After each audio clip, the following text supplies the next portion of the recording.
Je vous propose un temps hors du temps, un temps de partage. Partager ce chemin de rencontre, ce que ces personnes m'ont apporté dans la vie. Et puis comme c'est plus sympa de donner un nom aux choses pour les concrétiser, pour les réaliser, ce sera mes chroniques. Les chroniques de Laurine, parce qu'on a tous de l'or en soi.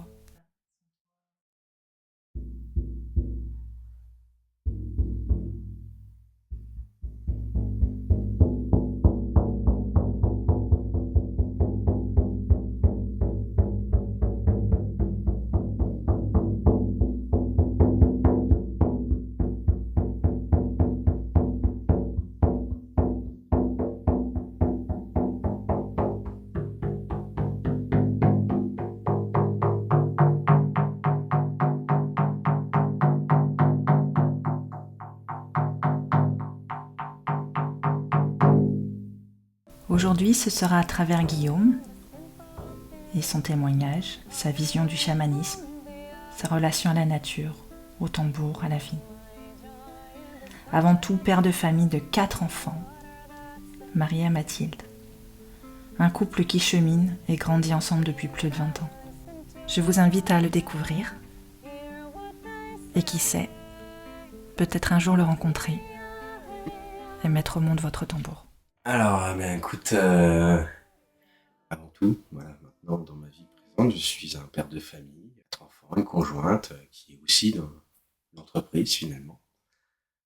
Et, tiens, la première chose que je pourrais dire, c'est que l'entreprise, avant tout, c'est notre entreprise et c'est l'entreprise de la vie pour nous. Quelque chose qui a toujours été clair dans ce sens-là entre Mathilde et moi.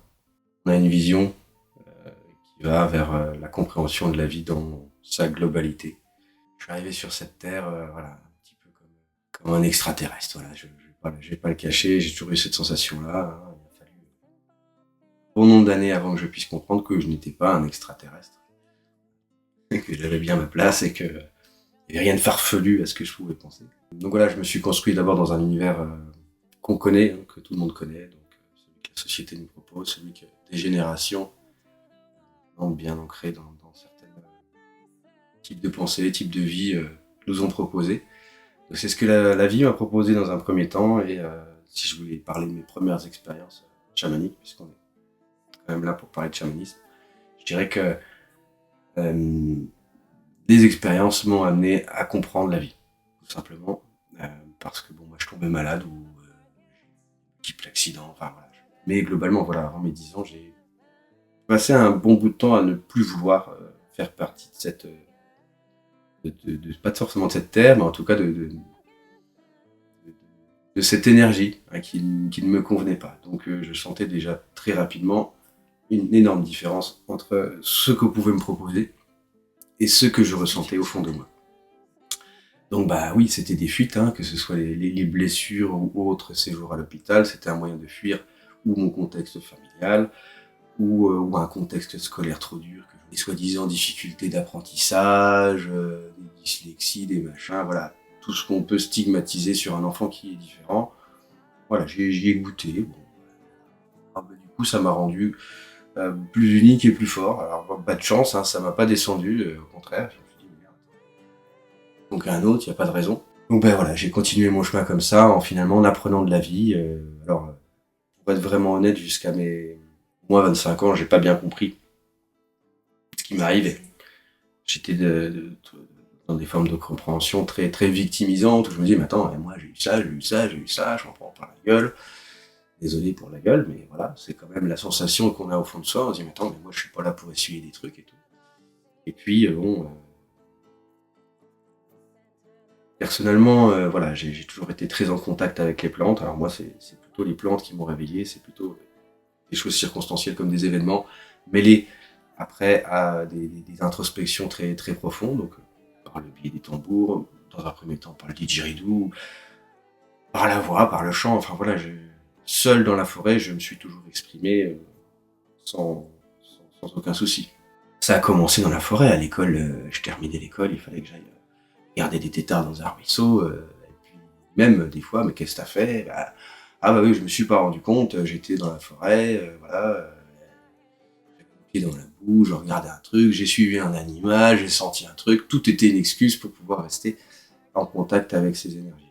Intrinsèquement, mes parents m'ont quand même permis, alors pas par leur biais direct, mais de me donner l'opportunité de vivre des choses avec la nature, ou de m'opportunité de donner des stages, ou d'aller m'habiter près d'une rivière, donc j'étais tout le temps derrière à vivre. Je vais faire un petit lien direct avec le coup du chamanisme. C'est l'histoire des nœuds. Hein. Euh, Si on veut faire des parallèles comme ça peut être très drôle de se rendre compte que, par exemple, quand mes amis et moi pêchions ensemble, il y en avait qu'un qui faisait les lignes, donc qui fabriquait les lignes, qui montait l'hameçon, qui faisait les nœuds pour les hameçons, et puis j'étais aussi également le seul qu'on venait voir quand la ligne était accrochée, qu'on avait fait des nœuds. Donc j'ai passé déjà toute mon enfance à faire des nœuds et défaire des nœuds. Voilà. Bon, voilà, je rigole, c'est une symbolique, mais quand même c'est assez puissant, puisque comme pour la même épisode de la pêche, j'ai toujours choqué la plupart des personnes avec qui j'étais, parce que finalement j'avais un rapport au poisson, à la mort, qui était déjà très clair. Moi, si le poisson je le mange, je le prenais, je le sortais, c'était un couteau entre les deux yeux, et j'arrêtais sa vie avec un couteau que j'avais déjà fait à cette effigie, un couteau à double tranchant, très pointu, qui était fait vraiment pour tuer. J'avais 15 ans, hein, voilà. Mais qui était fait pour tuer, qui était fait pour donner la mort. Après, voilà. Et ces poissons-là, effectivement, moi, si je les mangeais, j'avais aucune raison de les laisser encore agonir dans un truc, comme j'avais pu le voir tout jeune, en me disant, ouais, il est dans un seau, le truc, il essaie de sortir, blablabla, voilà. T'es sûr qu'il est bien, là? Bon, voilà. Bon, effectivement, moi, j'ai choqué beaucoup de gens parce que, à l'époque, je mangeais les anguilles, je mangeais du poisson, donc, je tuais le poisson, je le dépeçais devant mes amis, on pouvait, avec un feu, faire une casserole, les manger, ou les métaux olympiques, les manger, enfin. Voilà, moi, ça m'a jamais choqué, j'ai toujours fait ça. On m'a jamais appris à le faire, je l'ai fait naturellement. Voilà, on m'a jamais appris à dépecer un poisson. Ma mère pouvait pas avoir un objet vivant, avoir un animal, c'était dans une cage. Non, j'étais tellement loin de cet univers-là que, ouais, voilà. Moi, les poissons, j'avais dit, voilà, ça, tout pop, on enlève. Bon, je rigole, mais enfin, ça a toujours été normal finalement pour moi, choquant pour les autres, puisque j'avais un rapport relativement facile avec ça, une fois que l'animal était... que finalement j'avais enlevé l'émotion, une fois que l'animal était mort, moi après voilà, j'étais en train d'utiliser ce qu'il y avait au mieux, et puis c'est tout, j'ai toujours été comme ça, quoi. Hein, je voulais même garder des arêtes quand j'étais petit, tu vois, j'étais déjà dans un concept complètement fou par rapport à ça. Je m'égare un peu, mais voilà, dans ma vie finalement, voilà, c'est ces expériences-là. Ça, j'ai pu le comprendre que par la suite. Je l'ai compris, je dirais, en flashback après, par le biais de certains voyages ou de certaines plantes qui m'ont amené à me remettre dans, finalement, non pas une histoire, une situation, mais un positionnement émotionnel, une manière d'être qui m'a dit, voilà comment tu étais à ce moment-là. Voilà ce que tu as ressenti. Et voilà, c'est super pour pouvoir justement voir déjà quel chemin on a fait, et puis se rendre compte que c'est un état, hein, parce que finalement on en revient, si on veut vraiment parler de chamanisme, on va pas changer les gens, on va changer l'état des gens, l'état vibratoire, l'état émotionnel. J'ai fait les choses sans trop me poser de questions, j'étais bridé quand même dans un monde très matériel, donc ce que je pensais a été mis de côté pour moi, mais stocké, en tout cas, clairement, parce que c'était pas complètement mis de côté, hein. J'ai cru aux réalités de ce monde parce qu'on a voulu me faire... même si au fond de moi je n'y croyais pas, mais je devais accepter que la réalité c'était, si tu veux travailler, si tu veux avoir un métier, il faut arrêter des études. Plus tu as d'études, plus tu seras intelligent, mieux ce sera, plus tu auras un cadre social. Voilà, enfin, j'ai quand même intégré par le biais de la société toutes ces choses-là de manière assez viscérale, puisque j'y réagissais. Sinon, je m'en serais pas occupé. Mais voilà, j'ai dû aussi comprendre cette propre condition pour moi, dont je me suis maintenant libéré, mais aussi d'une certaine manière, parce que le travail du chaman est de comprendre sa condition, mais aussi de se libérer pour pouvoir libérer l'autre, à mon avis. C'est-à-dire que je crois pas qu'on puisse amener quelqu'un dans un chemin que l'on n'a pas soi-même fait. On peut voir, on peut avoir une vision, on peut faire un chemin ensemble, mais pour pouvoir dire, voilà, pour emmener quelqu'un d'un point A à un point B, je crois qu'il faut déjà avoir été de ce point A à ce point B. Voilà. Et en l'occurrence, même s'il y a des choses qui pourraient même parfois être anodines, je me suis rendu compte que voilà, il y a certains chemins que j'ai faits sans même m'en rendre compte. Parce que aussi, moi, j'ai toujours l'habitude de souffrir, donc je me disais: «Oui, ça va, c'est bien, c'est normal». Non, c'est pas normal. Non, non. Non, c'est pas normal. C'est pas normal d'être confronté à toutes ces choses, successivement et toujours en être à la conclusion de: «Oui, alors qu'est-ce que je dois comprendre? Comment je dois changer les choses en moi pour pouvoir, vivre autrement?» Voilà, c'est la question principale que j'ai pu vivre, puisque tout a toujours été finalement là. Si on veut résumer le chamanisme à une chose, c'est ou en tout cas des formes de guérison à quelque chose, c'est que le côté dur, c'est on peut s'en prendre qu'à soi-même, ça c'est le côté un peu dur, mais qui parfois fait un petit peu du bien quand des fois, on a besoin de secouer. Mais la réalité, c'est que voilà, c'est nous qui créons notre réalité. Donc c'est essentiel de comprendre que les éléments extérieurs à nos vies ne sont là que pour nous éveiller à ce qu'on doit comprendre sur notre propre comportement. C'est jamais les autres le problème. C'est jamais les autres le problème.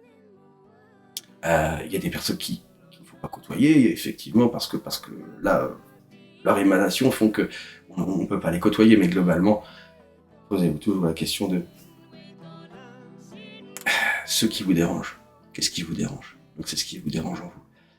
On n'a pas d'ennemis sur cette terre. La nature n'a pas d'ennemis particuliers. J'avais déjà mon entreprise, je proposais déjà des colliers, des allumettes, des amulettes, choses qui pour moi sont très pertinentes, c'est-à-dire que je passe des formes d'énergie dans les objets que je propose. Et donc,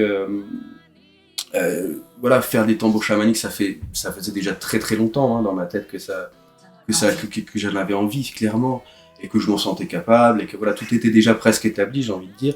Mais effectivement, là où j'en étais, je voulais pas empiéter sur des collègues, je voulais pas faire de l'ombre, nanana, parce que mon ego était aussi relativement démesuré, puisque je pensais que je pouvais faire de l'ombre à qui que ce soit. Non, je peux pas faire de l'ombre à qui que ce soit dans la réalité, en fait. Moi, je suis ce que je suis, je vais offrir ce que j'ai. Et puis voilà, c'était finalement assez prétentieux, assez égotique de croire que les autres, que j'allais emmerder les autres avec ce que je vais faire, quoi. Bon, peu importe. Donc j'ai quand même réussi à passer cette forme de sentiment. Et puis bon, alors là, ça fait un peu conte de fées, mais je me suis réveillé un matin en me disant: mais fais un tambour, fais des tambours. Qu'est-ce qui se passe dans ta tête? Pourquoi qu'est-ce qui se passe, quoi? Voilà, mais je me suis donné l'opportunité de bloquer ma vie pendant 2 mois, et ça, j'insiste à le dire. Bon, une conjointe qui m'a permis ça, qui me permet toujours de vivre les expériences quand même comme je le souhaite. Donc ça, c'est un grand cadeau, puisque sans ça, effectivement, j'aurais pas pu prendre la confiance et développer ça d'une manière aussi intime, finalement, personnelle. Donc j'ai accepté de ne plus produire de quelconque objet pendant 2 mois et de me mettre totalement dans la réalisation des tambours. J'avais déjà mes propres concepts, en fait, il était déjà fait, ces tambours. C'est assez drôle. Donc j'ai commencé à comprendre comment est-ce qu'on pouvait humidifier, chauffer le bois pour le cintrer. Je voulais déjà que ce soit des lames complètes, je voulais que ce soit vraiment des choses, notion de durabilité. Voilà, j'avais déjà tellement de concepts qui étaient ancrés en moi, finalement, que dès que j'ai fait mon premier tambour, un bon mois après avoir eu cette vision, quand même. Donc ça a été hyper frustrant, mais en même temps hyper constructif, de faire les choses dans l'ordre, de structurer, pour pouvoir obtenir ce que je voulais. Pas dire, ouais, pouf, je pars, je fais tout, je fais n'importe quoi, j'essaye comme ci, j'essaye comme ça, je prends n'importe quoi. Non. Là, j'étais assez complètement serein dans ma démarche. Parfois, je ne le suis pas du tout, et ça donne de très bons résultats, mais en tout cas, pour le tambour, qui était un message de positionnement, d'ancrage, de confiance, c'est évident que je dois avoir confiance dans ma démarche, et donc la démarche était quand même structurée par l'avance. Donc voilà, j'ai commencé à faire naître les premiers tambours.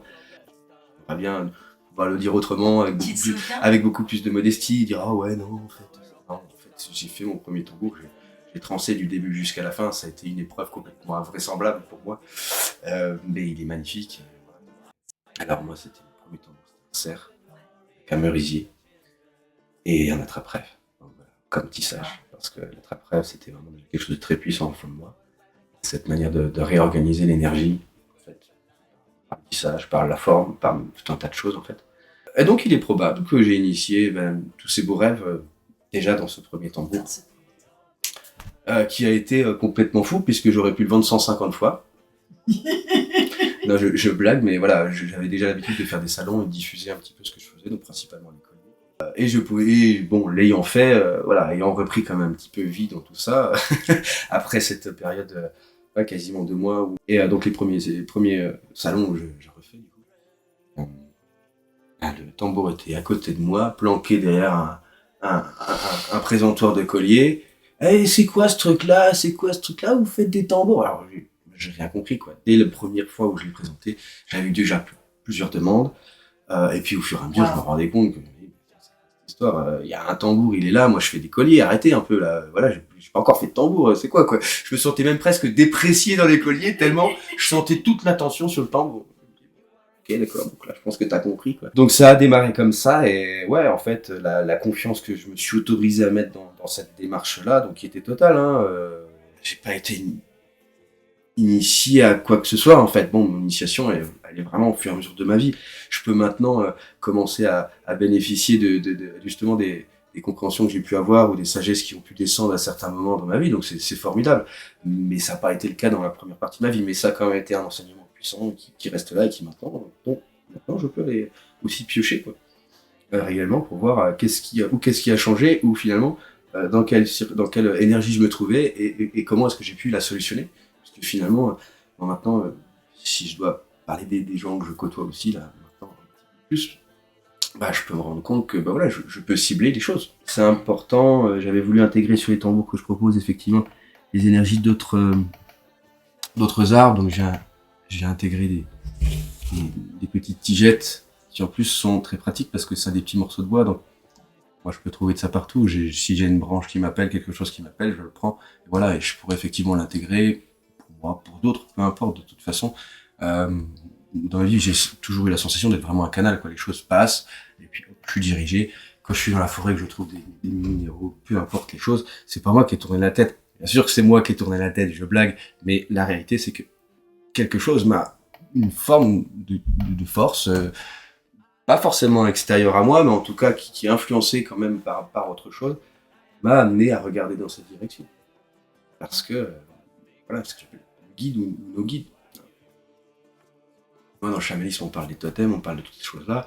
Avant même d'avoir connaissance de ce qu'était qu'un totem, comprendre le concept du totem, j'avais déjà des totems. Quand j'étais tout petit, je discutais avec des oiseaux dans mon jardin, et j'étais fermement en train de croire que je discutais avec eux. Voilà, bon, peut-être en fait. Hein. Mais non, voilà, en tout cas, quand on se sent assez proche de l'élément avec lequel on peut communiquer, je crois qu'une réaction vibratoire se crée. Que quelque part, tout est vibration, que finalement, la structure, si on va un petit peu dans la chimie ou dans la réalité, nos structures de nos molécules, les atomes tiennent entre eux par une structure, et cette structure, c'est l'énergie, c'est la vibration qui va structurer. Hein. Il y a des vibrations qui sont fixes, hein, les métaux, enfin, tout un tas de choses ont des vibrations fixes qui assemblent les choses de cette manière-là, mais il faut bien quand même comprendre que voilà, il y a aussi tout un tas de vibrations libres par lesquelles nous sommes traversés. Voilà, je ne veux pas faire un détail de tout ça, mais effectivement, tout vibre à une certaine fréquence. Donc à partir du moment où nous, on peut communiquer, on peut se mettre dans cette fréquence-là, ou en tout cas, on peut par une forme de croyance, ou en tout cas par une forme de... Quand on parle de, je sais pas, je dirais pas de transe, mais de connexion à tout. On a l'impression de se dire, ben voilà, on se dépersonnifie certainement. Ça, on peut connaître beaucoup avec les plantes, mais on peut aussi le faire avec le tambour. On dépersonnalise d'une certaine manière pour trouver un état associé à tout. Et dans cet état vibratoire, on peut trouver effectivement ce qui nous plaît, ce qui vibre avec nous. Quand on reste dans un état très physique, on peut voir avec les yeux, on peut entendre avec les oreilles quelque chose qui nous plaît, on peut goûter au goût quelque chose qui nous plaît. Et connecté à cet ensemble-là, on va avoir encore d'autres réalités. Et qui sont souvent très intéressantes à ramener dans le monde réel, puisque finalement on se rend compte que c'est complètement corrélé. Croire qu'on peut mettre son pantalon sans avoir pensé qu'on a mis son pantalon, c'est complètement fou. Voilà. Non. À un moment donné, tout ce que tu as fait a été pensé, intégré et placé dans ton corps. Non. Donc c'est quand même intéressant. Quand ça agit sur le coup de l'hormone, c'est parce que il y a un circuit qui est là-dedans, donc ça passe directement. Mais globalement, on est tous faits en conscience pour réfléchir les choses qu'on fait. Je veux rigoler avec ça parce que voilà, les premières transcendances ou choses que j'ai pu ressentir, c'est les moines Shaolin. Très jeune, je croyais fermement pouvoir pas être forcément nécessairement, mais en tout cas, je croyais que je pouvais, que je vibrais comme ces gens-là et je pouvais me sentir comme eux quelque part. Et bon, alors naturellement, oui et non, parce que c'est pas parce qu'on atteint un état vibratoire ou qu'on peut capter un état vibratoire qu'on l'a intégré, hein, comme à la Matrix où tac tac, on fait ça, puis direct, tac tac tac, voilà. Bon, par contre, ça veut dire qu'on a les possibilités. Si on a attiré ces énergies-là, c'est qu'on a aussi des possibilités en soi de voir soi. Et je me suis très vite intéressé aussi à des médecines chinoises, ou en tout cas à l'intérêt que le peuple chinois avait mis dans l'énergie depuis plus de 5000 ans, enfin, depuis bien plus longtemps que ça. En tout cas, voilà l'intérêt qu'on avait à comprendre qu'il n'y a pas qu'une partie physique aux choses. Après, voilà, je suis passé par plusieurs types. Hein. Je rigolais avec ça parce que à une époque, j'aimais bien jouer de la percu. Là. Un collègue, il avait en rigolant pas de white nigger. Alors, je rigole, pas noir, voilà. Mais par contre, je sais que voilà, si tu prends un petit blanc, que tu le mets dans une tribu africaine, bah, il jouera tout aussi bien de la percussion et il vivra tout aussi bien cette vie d'Afrique, enfin cette vibration là qui est proche de la terre, parce que c'est que l'environnement. On dit, c'est parce qu'il vit avec les Africains. Non, c'est parce qu'il vit dans leur pays, sur leur terre, avec les vibrations qu'il y a dans le sol, avec ce qu'ils captent du, voilà, et qui s'imprègne des choses. Donc voilà, moi je rigole parce que finalement j'ai jamais été noir ou Shaolin, ni indien, ni quoi que ce soit. Mais par contre, je peux me mettre dans cette vibration là. Donc du coup, pour moi ils sont proches, c'est très proche. Je me suis toujours senti vachement plus proche d'un Indien que de certaines personnes que je croise en ville chez moi en Europe. C'est un sentiment de se dire, ouais, avec lui j'ai envie de parler, ou avec, je rigolais avec des Antillais, avec beaucoup de personnes d'autres ethnies que la mienne, à qui je pouvais me sentir jeune, vachement plus en confiance, ou en tout cas bien, qu'avec certaines personnes, le son de manière générale. Là on parle du tambour, mais si vraiment je veux être honnête, c'est un ensemble de sons. Le chant des oiseaux, le son du vent, l'eau qui vient se cracher sur le rocher, celui qui fait un tourbillon et qui a pas le même son. C'est ça, moi, qui m'a initié, qui m'a à chaque fois amené à comprendre quelque chose ou quoi que ce soit, en fait, finalement. Donc même dans un monde moderne, malgré tout, j'étais pas non plus, j'étais dans la nature, mais j'étais pas non plus, j'étais pas en ville et j'étais pas non plus complètement à la campagne, quoi. Les signes se présentent partout.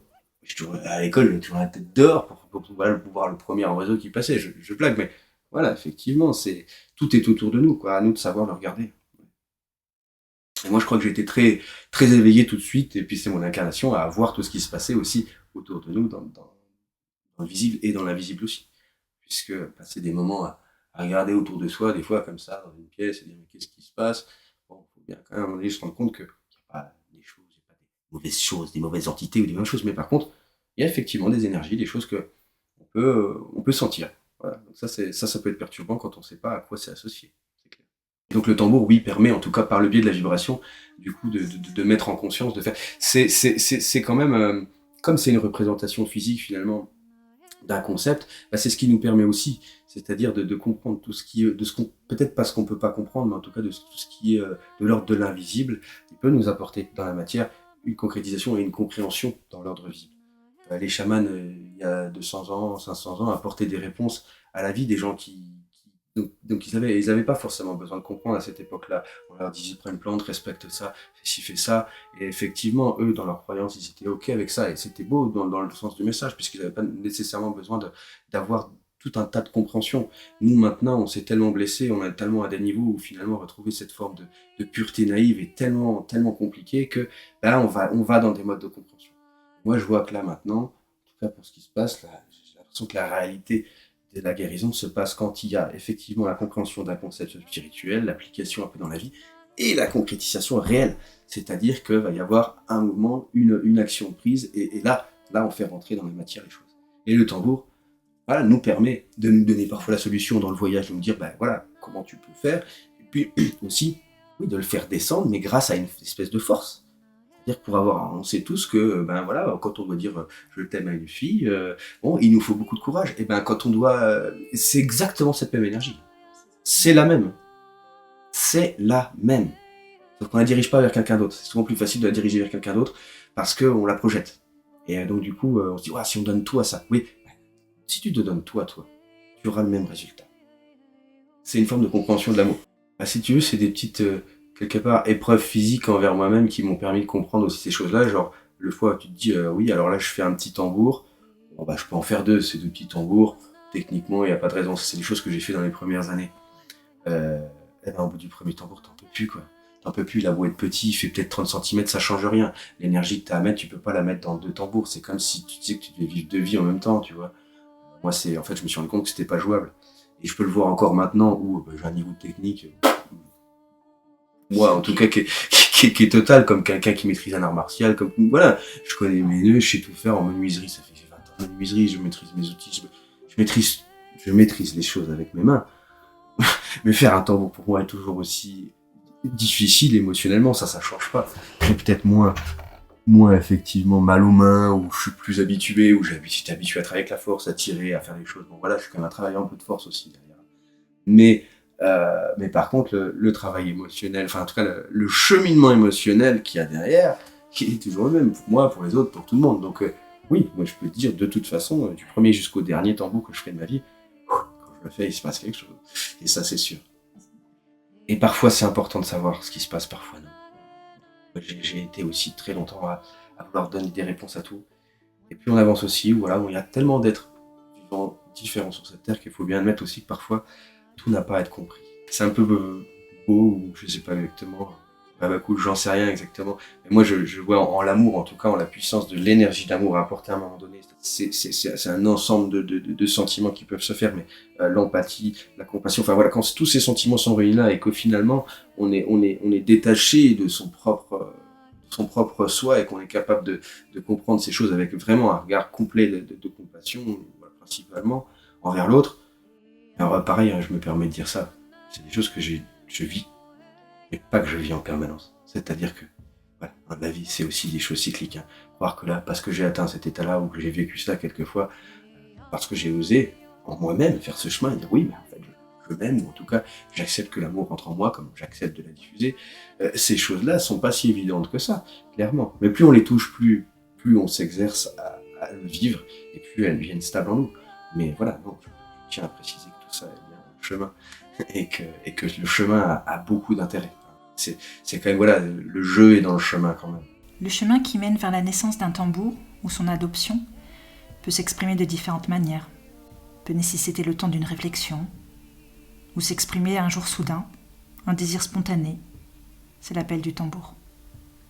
Pour ma part, je me dirigeais chez Mathilde et Guillaume avec une idée bien précise en tête. Fabriquer un tambour avec une peau de bison. Or, l'univers a beaucoup d'humour. Je ne suis pas repartie avec un tambour en bison, mais avec un autre totem. J'ai été l'exemple parfait de ce que Guillaume va nous expliquer. J'essaye, en tout cas dans la démarche que j'ai, de ne pas de proposer des choses aux gens que je ne me proposerais pas à moi-même. Et moi, quand je suis face à ces peaux d'animaux-là, en tout cas, voilà, je sais directement que si dans ma tête je me dis bon, je veux faire tel animal, c'est ça, c'est ça, on fait ce qu'on peut en tant qu'être humain. Mais le mental prend une place tellement évidente qu'à un moment donné, même pour moi, qui est une ennemie, qui analyse des trucs, et c'est super, il est connecté. Non. Quand je suis en train de réfléchir, ça sert à rien. Donc, cette démarche-là est complètement normale. Donc, oui, ça peut heurter dans certains cas. Et souvent, hein, le coup du bison revient. Je rigole avec le bison parce que c'est un totem très puissant. Oui, bah, on espère qu'on va choisir le bon totem ou Je rigole sans rigoler, on est toujours fiers quand on a été choisi par un totem important, bien sûr. Mais je dirais que si on veut, moi, sincèrement être honnête, je pense qu'il y a autant à comprendre dans le totem de l'escargot que dans le totem du bison. Donc à un moment donné, c'est surtout le regard que tu as toi, de l'importance que tu mets, et finalement peut-être que la personne qui veut le bison a besoin d'un bison. C'est pas ça que je remets en cause. C'est pas du tout le fait que parce qu'elle veut bien, c'est pas ça que je remets en cause. Mais c'est quel regard tu as sur le truc. Je suis pas là pour remettre ça en cause. Par contre, je suis là pour titiller et te faire rendre compte qu'en fait, on a quand même encore des parts mentales qui sont bien souvent bien accrochées, et que quand on veut quelque chose, bon, donc là, il faut le casser. C'est pour ça que dans le stage, effectivement, on commence par déjà une grosse balade en forêt pour pouvoir décharger tout un tas de trucs, parce que naturellement, on n'est pas obligé, on va pas faire des rituels. Bon, moi, je propose, et j'aime bien, là, chaque fois, j'aime bien pousser un peu, mettez vos pieds dans l'eau, faites quand même 2-3 petites choses, si vous avez envie de crier, si vous avez envie de marcher pieds nus, enfin, voilà. J'essaye de donner des petites idées, quoi, quand même, parce que voilà, bon, c'est des choses que je fais naturellement, mais par contre, c'est pas, voilà, on va pas tout ritualiser non plus, mais mettre ses pieds dans l'eau, c'est déjà un rituel, c'est déjà s'accepter, c'est déjà faire tout un tas de choses. Donc voilà, il y a déjà ce déchargement-là qui est naturel, hein, qui se fait, voilà, ça va pas besoin de méditer, la meilleure méditation, c'est d'aller marcher 1 heure dans la forêt, quoi, donc après, même une méditation, là, comme ça, en position, les yeux fermés, peut être totalement mentale. En tout cas, peut être dirigé totalement par ton mental. Je fais tel mantra, je fais tel truc. Ok, et je suis pas en train de discuter ça. Parfois, effectivement, le fait aussi d'utiliser le mental pour ramener des énergies peut être bon aussi. Mais là, dans ce qu'on nous demande à la méditation, ou en tout cas, moi, ce que je me demande à moi-même, j'essaye d'amener aux gens de trouver en eux-mêmes, c'est cet état d'enfant intérieur, donc espèce de naïveté pure, belle, et puis voilà, et quand on est au contact de la nature, finalement, on se sent tellement avec elle qu'on est rassuré, il y a tout un tas de choses qui disparaissent, quoi. Déjà, on commence toujours par cette balade-là, hein, même s'il pleut, quoi que ce soit, hein, on va faire un tour dehors. On va pas faire 2 heures, hein, je vous lave pas non plus, hein, mais voilà, c'est important aussi, quand vous venez, il pleut, vous pouvez prendre la pluie, si quand vous venez, il y a plein de canards. Aujourd'hui, voilà, il y a eu des grêlons, alors que ça fait 2 mois que ça veut plus neiger, là, bon. Ah, qu'est-ce que je te dis, il y a eu des grêlons. Non, je blague, voilà, mais voilà, on peut pas, c'est pas des choses sur lesquelles on peut avoir diriger ça, donc en fait, voilà, c'est que c'est juste, et c'est aussi cet aspect d'acceptation aussi. Donc voilà, donc on commence déjà en laissant tout ce qu'on a laissé à la nature, parce qu'elle le retraite très très bien. Et c'est pas se débarrasser, c'est lui donner la possibilité de le retraiter par le biais de son cœur, par le biais de son souffle, par le biais de tout ce qu'elle peut avoir en elle-même, et finalement de nous le rendre d'une manière purifiée. Hein, elle est là pour purifier les choses, elle n'est pas là pour lui donner la merde et qu'elle le garde. Elle est là pour nous montrer qu'elle a tous les principes en elle, que nous avons tous les principes en nous pour dépolluer. En tout cas, dans le chamanisme, moi, je ne veux pas, je ne souhaite pas, ça peut se faire, enlever les choses, enlever du corps, enlever l'énergie du corps parce qu'elle dérange. Déjà parce que je pense qu'à un moment donné, si vraiment elle est amenée à être là, elle va revenir. Et puis, de toute façon, on est plutôt dans pour moi, en tout cas, je suis plutôt dans un aspect de métamorphose, c'est-à-dire changer son regard par rapport à la chose, changer sa manière de voir la situation. Voilà. Désolé, hein, il y a des gens qui sont victimes de certaines choses, oui, mais en fait, on est toujours dans la même histoire. Il y a une personne au milieu et tout le monde voit l'histoire de la même manière. Donc, il y en a un qui le voit comme une victime et l'autre, il le voit comme un bourreau. Donc à un moment donné, voilà, non, personne n'a de vérité. Il n'y a pas une vérité, en tout cas. Je dis pas personne n'a de vérité, mais il n'y a pas une vérité. L'énergie, voilà, elle nous montre qu'en fait, non. Et puis la Terre est neutre, ça souvent dit oui, mais alors on est aidé parce qu'on est bon avec la nature, parce qu'on l'aide ou quoi que ce soit. Bon, oui, effectivement, si t'es un gros pollueur, je suis pas sûr que la nature va t'aider. Mais par contre, elle est neutre, elle est pas en train de te juger, de savoir, bah toi tu pollues. Non, elle veut que tu t'éveilles à toi. Elle s'en fout du reste. Elle accepte d'être polluée, elle accepte d'être brûlée, d'être détruite, d'être fracassée depuis des milliers d'années par nous. Et la Terre, c'est une terre d'amour. Elle nous permet de faire toutes ces erreurs parce qu'en fait, elle les accueille dans l'amour. Et c'est ça qu'elle nous montre comme message. Accueille tes erreurs dans l'amour et tu verras qu'en fait, tu pourras déjà te pardonner. Et puis surtout, tu ne recommenceras jamais dans ta vie. On va dire, ah oui, on peut tout accepter, on peut tout accepter. Non, non. En tant qu'être humain, on voit bien qu'on ne peut pas tout accepter. On peut se faire trahir une fois, 2 fois, mais la 3e fois, soit on comprend, soit on va envoyer chier tous ceux qui viendront après nous voir. Donc non, si on passe pas par cette forme d'amour et de compréhension comme la Terre fait elle-même en dépolluant tous les jours tout ce qu'on lui fait subir, je crois qu'on n'y arrivera pas non plus. Donc c'est bien une dépollution de nous-mêmes, une forme de dépollution de nous-mêmes. Quand tu craches par terre ou tu pisses par terre ou tu pisses dans l'eau, tu pisses dans tes propres cellules, hein, parce que de toute façon, peut-être pas toi, mais de toute façon un autre être humain va se retrouver avec cette eau là, cette eau chargée avec ta pisse dans son corps. Alors, c'est très concret. Je fais un peu des schémas, mais tout est cyclique, quoi. Donc à un moment donné, clairement, quoi, je veux dire, c'est pas logique en fait dans la conscience de vie. C'est pas logique de polluer de scier la branche sur laquelle on est. Ça l'est pas. Ça l'est jusqu'à ce que tu comprennes en fait que tu le fais. Et c'est pour ça que la nature nous propose de le faire. En tout cas, moi, c'est ma croyance. Je crois que justement, elle le permet parce qu'elle peut. Et elle a compris ces principes d'amour. Elle les accueillera toujours jusqu'à ce qu'on puisse, comme un parent devrait, la plupart du temps, entendre son enfant lui dire 850 fois la même chose et ne pas s'énerver. C'est évident. Ce qui, dans la réalité, est un choix d'amour. Oui, je comprends, mais je t'ai dit que ça. Oui, je comprends, mais je t'ai dit que ça. Bon, je te remontre autrement. Voilà. Là, tu vois, dans la situation, tu as fait ça, j'ai fait ça. Voilà. Prendre le temps d'expliquer à un enfant, c'est énorme. Parce qu'un enfant, tant qu'il n'a pas intégré le truc, et ça peut être très long, eh ben, il va te demander. Et peut-être qu'il te demandera toujours la même chose. Et toi, il faudra que tu trouves des réponses différentes à chaque fois. Donc voilà, l'amour, il est là aussi. L'amour, il est omniscient. Il a conscience qu'il n'y a pas de problème. Qu'il y a une multiréalité. Donc c'est aussi pour ça qu'il rend possible des choses qui sont souvent impossibles, ou qu'on croit impossibles. L'amour vit dans une multiréalité. Moi, c'est ce que j'ai envie de diffuser, c'est ce que j'ai envie de dire que finalement, on peut pas tous s'aimer. Par contre, la nature nous montre bien, dans un jardin, peu importe, enfin, partout dans la nature, c'est là, moi j'ai pas de raison de croire autrement, qu'on puisse s'assembler. Il n'y a pas n'importe quelle plante qui s'assemble avec n'importe quelle plante.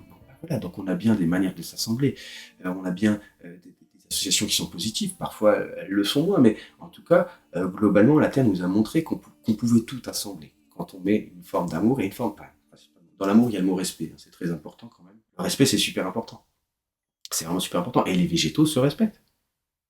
Les animaux se respectent les uns et les autres. Pour moi, cette cohérence-là, elle est inaltérable, elle est indéniable à la vie. Donc nous, c'est ce chemin-là, quoi. Allez, à comprendre que, voilà.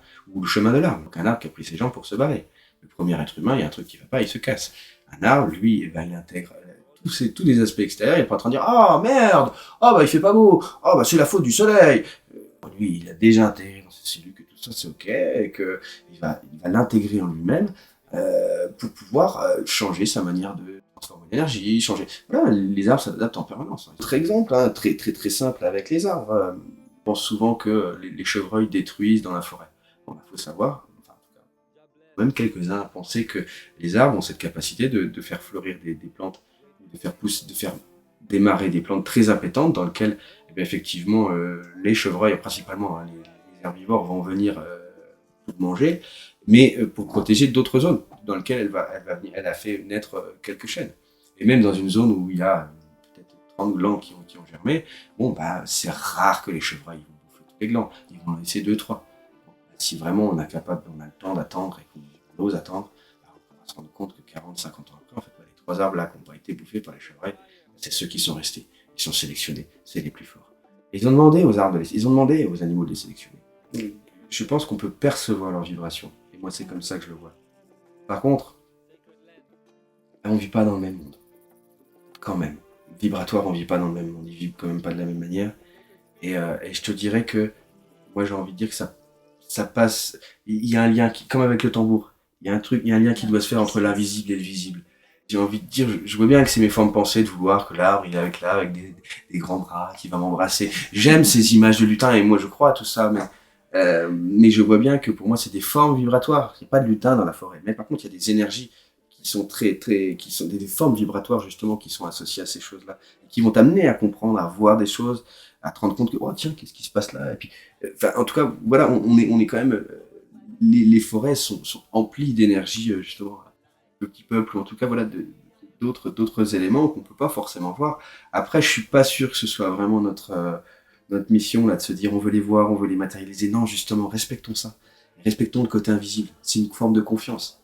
Parce que quand on voit pas et qu'on est obligé de faire confiance à quelque chose qu'on a perçu, on gagne quelque chose d'énorme dans son cœur. Si on justifie tout, oui, bah, tout est justifié. Ça ne fait que amplifier ton côté logique et te croire que dans la vie, ça te fera ça, quoi. Non, enfin, en tout cas, moi je crois que la vie est mêlée de ça, bien sûr qu'elle a une forme logique, hein, qui est en grande partie présente. Et bon, je prends l'exemple de l'avion ou des choses toutes bêtes, il y a les premiers mecs qui ont voulu, qui se sont dit, moi je veux voler, mais on les a fustigés, ils se sont fait trucider, jusqu'à qu'il y en a qui se taisent et puis qui acceptent de dire, tiens, je vais regarder comment on fait, et puis qui a fait une aile, bon, bah les premiers sont morts, il y en a beaucoup d'ailleurs, mais jusqu'à temps qu'en fait ce rêve puisse se réaliser. Donc si nous, là, on prenait les êtres humains il y a 200 ans, puis qu'on leur disait, regardez, on vole avec des avions, on disait, non, en fait, vous êtes des magiciens, comment vous avez fait, c'est impossible, c'est pas possible. Donc voilà, donc soyons réels, là, on peut maintenant créer cette réalité. Coup de mal avec le mot utopie. L'utopie, c'est pour faire baisser la qualité de nos rêves ou de ce qu'on veut faire. C'est un mot, pour moi, qui n'est pas employé justement, en tout cas. Parce qu'il n'y a pas d'utopie. En fait, si tu veux quelque chose sur cette terre, tu mets en place les choses qui sont en forme de ta croyance. Il faut que ce soit cohérent. Hein. On ne déplace pas une montagne. Une personne ne peut pas déplacer une montagne. On peut pas. Il y a tout un tas de choses physiques auxquelles, effectivement, on a des formes, on a des limites. Mais par contre, on a aussi un pouvoir créateur qui est inconnu, et sur le fait que, bah voilà, ceux qui ont osé croire, bah c'est marrant, tiens, ils ont obtenu ce qu'ils voulaient. Hein, et puis toutes les personnes qu'on peut crier ou décrier dans ce monde, quand ils ont voulu quelque chose, ils l'ont obtenu. Des plus puissants, enfin des maléfiques ou plus bénéfiques. On peut dire ça comme ça. Les gens obtiennent ces choses-là. La nature, elle est neutre. Elle nous donne l'occasion de faire une expérience. Elle n'est pas là pour nous dire « Ah, c'est bien, ah, c'est mal ».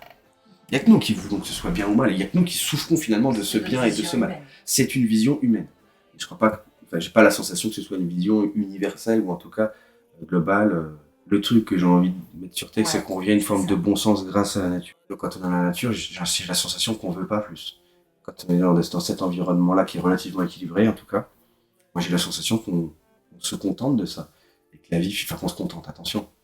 Pas qu'on se contente, c'est-à-dire pas en mode on fait plus rien, machin et tout, mais qu'on obtient cette forme de plénitude grâce à ça, et que là, du coup, les idées sont claires, et qu'on peut avancer, qu'on peut faire les choses correctement, consciemment.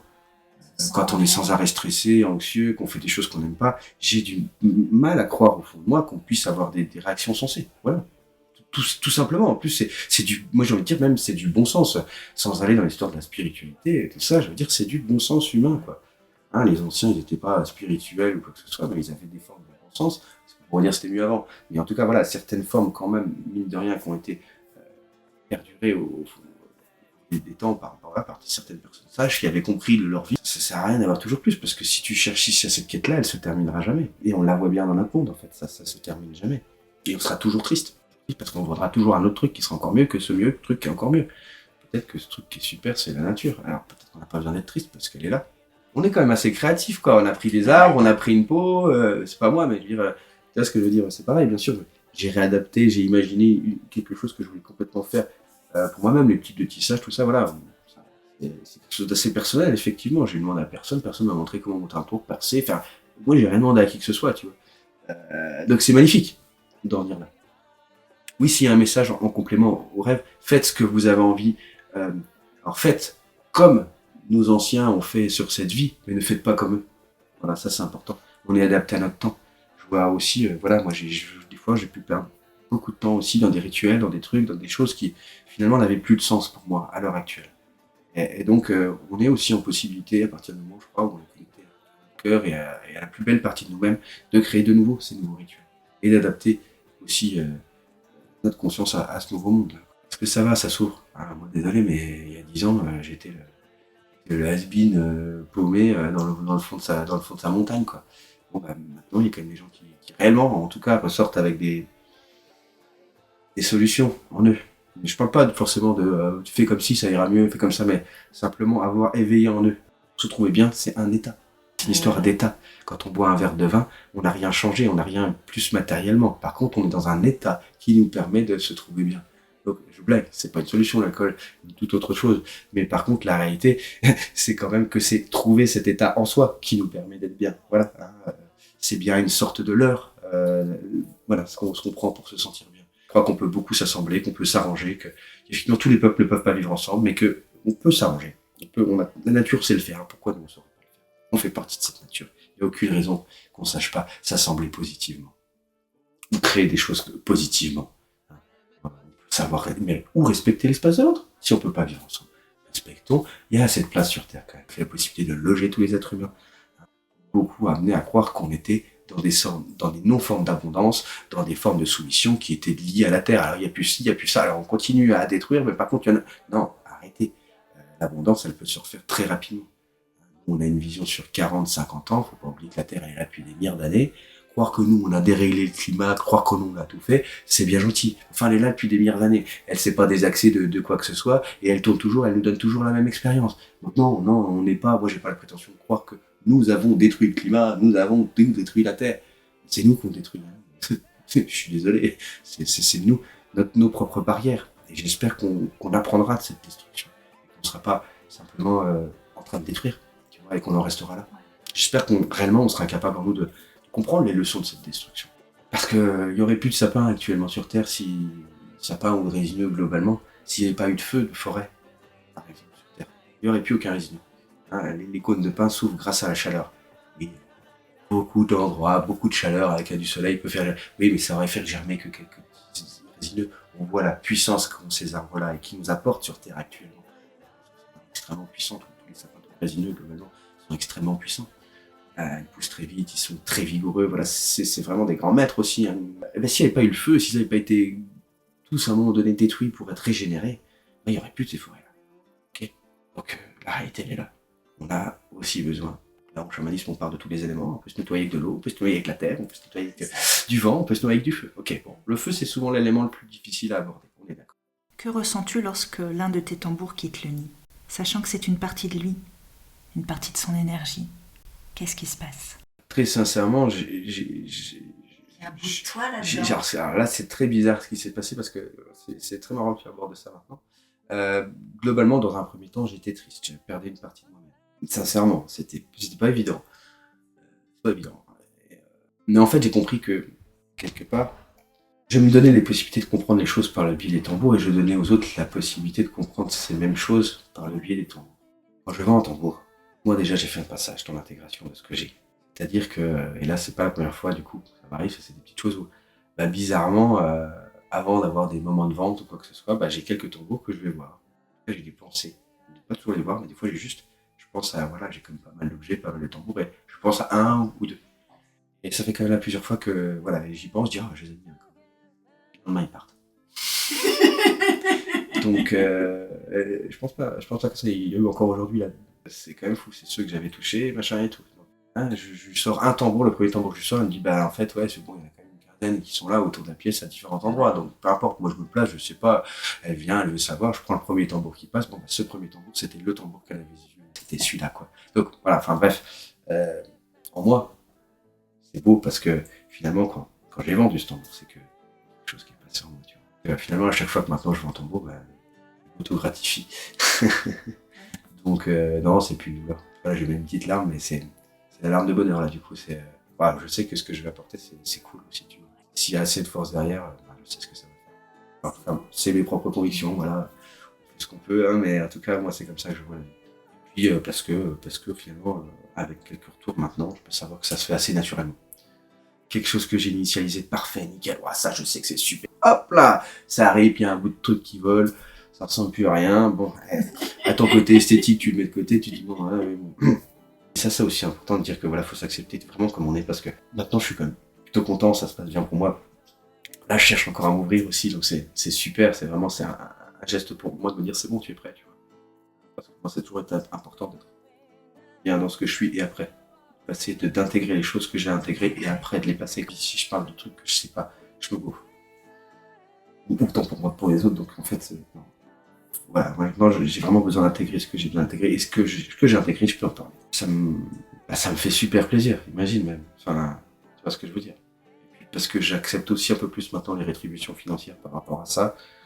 Du coup, c'est aussi un plaisir, puisque je peux jouer aussi de la joie d'avoir eu l'argent. Alors, parce qu'avant, je pouvais avoir de l'argent, mais pas en jouir de la joie de l'avoir de l'argent. Tu vois, de dire, oh là, merde, non, c'est trop, ah là là, ça me fait peur. Non, à un moment donné, je veux dire, clairement, c'est juste et c'est bon d'apprécier que c'est juste et c'est bon d'apprécier qu'on voit qu'on a une valeur.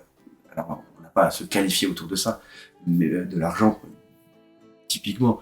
Mais par contre, il faut reconnaître notre valeur. Et dans la société dans laquelle on vit, je pourrais vendre beaucoup plus cher les produits que je propose.